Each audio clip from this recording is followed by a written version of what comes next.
In the winter of 1888, a banker's daughter vanished inside a Colorado blizzard. 50 experienced riders searched for her. Every one of them came back without her.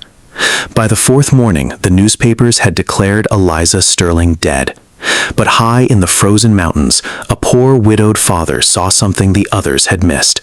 A faint glint beneath the snow, and before that day was over, he would find the missing woman still fighting to live. The storm had swallowed a stagecoach, but it had not yet claimed her heart. The winter of 1888 arrived with a savage roar across the Colorado Rockies. Wind screamed through the narrow canyons west of Denver. Snow fell so thick that a man could not see his own hand before his face. In later years, survivors would remember it as a season of white death in the high country. In Denver, the lights of the First National Bank of Denver burned long after midnight. The city was a grid of flickering orange glows against the suffocating, freezing dark. Julian Sterling, one of the most powerful bankers in the West, paced his mahogany office. His boots struck the floor like the ticking of a clock. It echoed like a heartbeat in an empty, hollow cathedral. For the first time in his life, all his gold could do nothing for him. His only daughter, Eliza, had vanished into the white, howling void of the mountains. She had been traveling by stagecoach from the prestigious finishing schools of the East. She was coming home to join him for the annual glittering Christmas gala. The gala was meant to be her grand debut into the highest circles of Western society. It was supposed to be a night of silk, champagne, and promising futures. The coach had been spotted passing through the high, treacherous gaps near the timberline. Then the heavy white curtain of the mountain storm fell without warning. The telegraph lines went dead under the weight of the ice. The world went suddenly and terrifyingly silent. Julian Sterling poured his immense fortune into the search. He did not sleep for a single hour. He did not eat more than a few bites of stale bread. He paced and he waited, and he prayed to a god he had long ignored. He hired the toughest lawmen and mountain riders in the territory. 50 experienced men rode into the frozen passes. He supplied them with horses, blankets, food, and enough money to buy a small town. But the mountain did not bargain with bankers or kings. The jagged peaks did not care for the immense weight of his gold purse. The search parties returned one by one, defeated and broken. Their horses were spent, shivering and covered in ice. Their human spirits were utterly shattered by the unrelenting wind. The lead scout stood in the Denver station with gray frost clinging to his beard. He shook his head slowly as he looked at the once powerful man. He told the banker that no living soul could survive 3 nights in those peaks. He said the cold was a cunning thief that stole the breath from your very lungs. He claimed the snow was now 10 feet deep in the shifting drifts. The headline read, "Banker's Daughter Lost to the Great White Silence." The city began to mourn a girl they had only seen in grainy society pages. They spoke of her beauty and her quiet grace in hushed tones. They treated her memory like a fragile, broken porcelain doll. But 50 miles away, the world was raw and different. The air was thick with the scent of pine and the bite of wood smoke. Elias Thorne was a poor, widowed father who lived near the timberline with his 7-year-old daughter, Sarah. He owned little more than a cedar cabin, a few traps, and the clothes on his back. But he knew the mountains better than any paid searcher from Denver. He understood the language of the shifting snow and the warning in the wind. Since losing his wife, he had raised Sarah alone. A winter fever had taken his wife 3 years earlier. The child was the only warmth left in his quiet life. She had hair the color of autumn leaves beneath the setting sun. She had a spirit that was wild and curious. Some evenings, the scent of lavender still reminded him of his late wife. It was a ghost of a memory in the cold mountain air. He was a man of few words and many deep, hidden scars. His hands were rough and calloused from a life of hard, honest labor. He found more peace in the trees than in the loud, greedy towns. That morning, Elias prepared to check a line of winter traps. He led Sarah to the nearby cabin of their elderly neighbor, Mrs. Bell. He asked the woman to keep Sarah safe until he returned. Then he knelt and kissed his daughter's forehead. "I may be gone until tomorrow," he told her. "Stay close to Mrs. Bell and do everything she tells you." Sarah nodded, though worry filled her young eyes. She gripped her father's sleeve for a fleeting, desperate second. He squeezed her hand and stepped back out into the freezing wind. Elias climbed toward the higher ridges where the drifts were deepest. The sky was a brilliant, unforgiving blue. The air was so cold it felt like jagged needles against the exposed skin. Every breath was a small, fleeting cloud of silver mist. The world was a blinding sheet of deadly white. The silence was absolute and heavy. Halfway up the ridge, he found fresh scars in the snow. Something heavy had broken through the drift near the granite cliffs. A snapped leather harness lay near the trees, frozen and stiff. Farther ahead, a small piece of polished metal caught the sunlight. Elias brushed it clean and recognized part of a stagecoach lantern.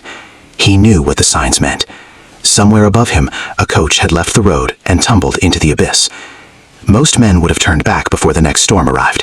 Most men would have sought the safety of their own warm hearths. Elias thought of Sarah alone in the cold. Then he thought of another father, waiting for a daughter who might never come home.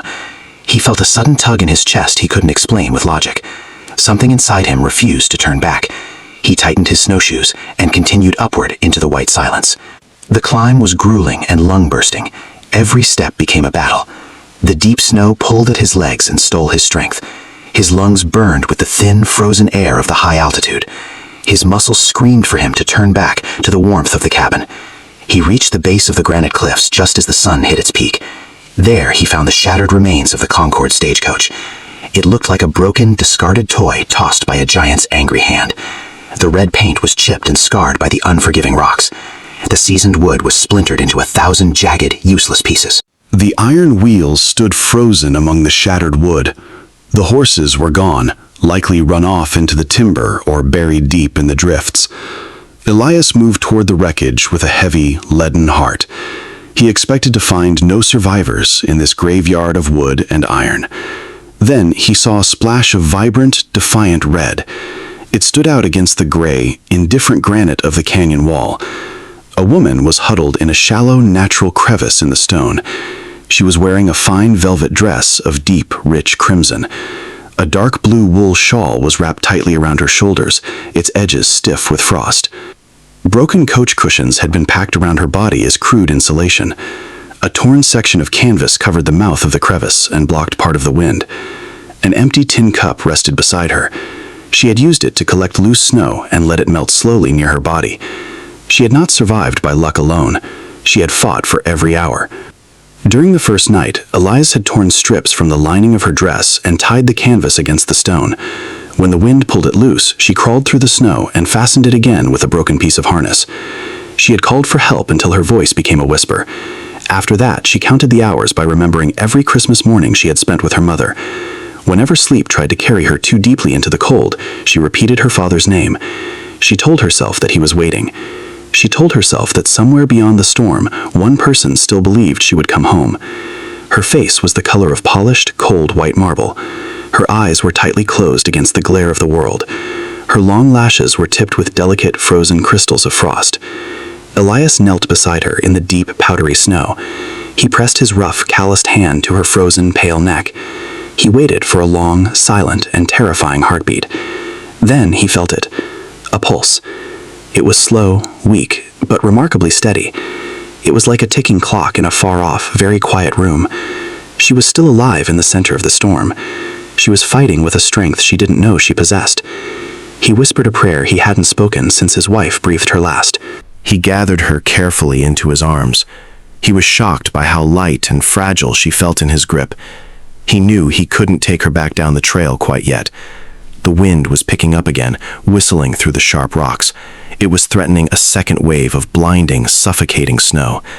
He carried her to a small, hidden cave he knew nearby. He used it for storing his winter trapping supplies and dry wood. He quickly built a fire with the dry cedar wood he kept cached there. The flames flickered to life, casting long, dancing shadows on the stone walls. He wrapped her hands in warm cloth and held them gently between his palms. He warmed her slowly, careful not to shock her weakened body. He worked until a faint color began to return to her porcelain skin. He wrapped her cold feet in dry rabbit fur. Then he placed warm stones nearby, careful not to let them touch her skin. He watched her face, waiting for the flicker of life to return to her eyes. The storm raged outside, but inside the cave, there was a fragile sanctuary.